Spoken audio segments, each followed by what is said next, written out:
Our Bible reading for today is 1 Samuel chapter 29. The Philistines again gathered all their forces at Aphek, and Israel camped by the spring in Jezreel. As the Philistines rulers marched with the units of hundreds and thousands, they noticed David and his men were also marching at the rear with King Achish. David had been a famous enemy of the Philistines. How could this be? An enemy, and his men were allowed to accompany them to war against the Israelites, their own people. They were afraid that David would become an enemy in disguise, then probably will turn against them in the middle of the battle and betray them.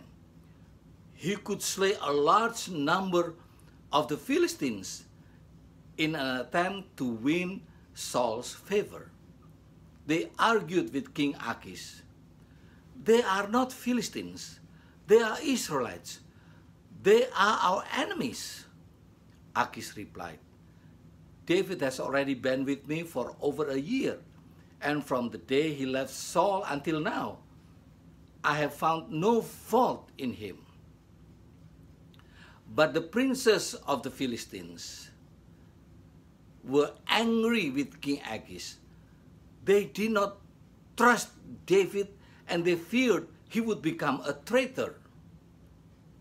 When David fought against Goliath, he totally depended on God and killed the giant Goliath and won the battle.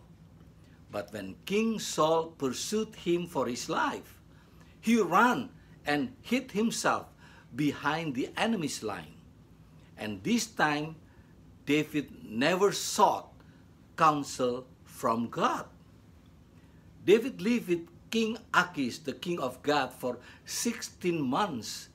He did not show his true identity as God's people, so that he was able to deceive Achish, thinking that he had forgotten his true identity, even to be willing to fight against his own people.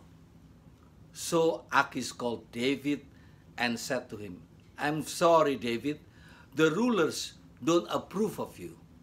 Now please turn back and go in peace.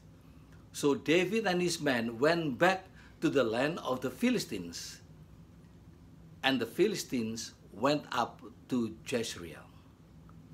God has the power to deliver his people. David escaped from the hands of the Philistines and from attacking his own people.